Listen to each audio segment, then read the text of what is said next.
Well, Illy was the best player on the pitch in the first half. Might have got taken over by Foden as the game went on, but I think that Illy was the one who really made a big difference for us. David, side played really well for an hour then, and obviously come away with difficult results at the end. I just wonder what your thoughts are on it. I thought we'd done a good job for best part of an hour. The first goal was disappointing, but it was the second goal more disappointing because it never gave us a chance to sort of keep ourselves in the game at that point. Made it really difficult to get back in it. But we've done a lot of good things, made some good opportunities, and no, there's no disappointment for me regarding the players. The results disappoint, but I think coming to Man City is never an easy place to get a result. Yeah, what do you put down those goals to? Is it just a little bit of switching off, do you think, or? I think there's a transitional phase on from us sort of dropping from an attacking position into a defensive set-up. I have to say, I think it's Foden who makes a pass through and sends O'Reilly away, but the pass between Jacob Ryan and Ilya, they were just at the time sort of getting the position set, and they get caught. I think the ball beats Jake's foot by a yard, and I have to say though, it was a brilliant ball by O'Reilly. Stood it up for Haaland. Centre halves worked really hard to get back into position, but Haaland puts the brakes on, and Michael keeps going a little bit, and he sort of half pulls it back with a dink ball. So I've got to say, I think it was a really good goal by Manchester City. I think that we could have maybe done better, but I thought it was nearly textbook goal for them.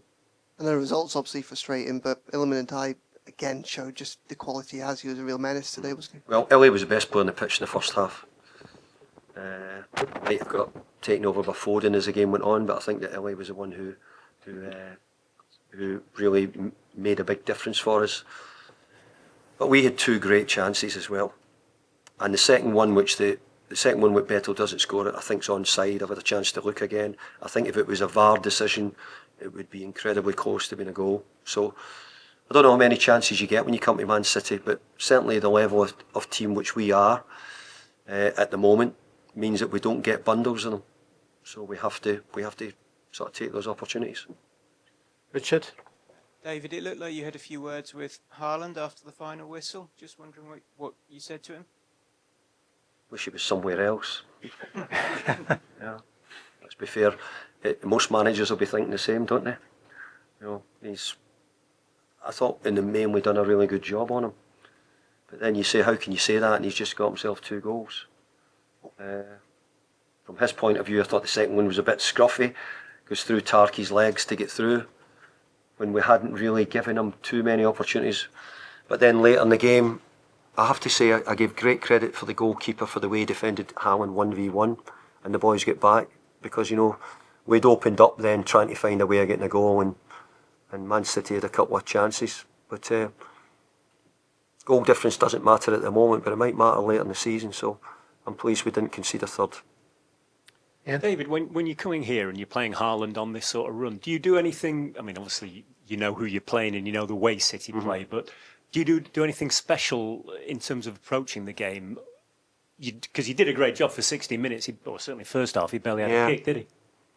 Yeah, but that's the problem. What do you do then? If he does nothing for 60 minutes, what are you going to do? You're going to talk about the 2 or 3 minutes and keep it going. But I think his ability to score, he's got something which others haven't. I have to say though, the Man City team played well, and they create the opportunities for him. As I said, a pass and a lovely stood up ball gives him a chance to score with his head. So, you know, you have to praise his teammates for the opportunities they make for him. But he certainly looks going through 1v1 nearly unstoppable, and unfortunately they got through a couple of times right at the end. But thankfully Jordan done a good job of it. Paddy?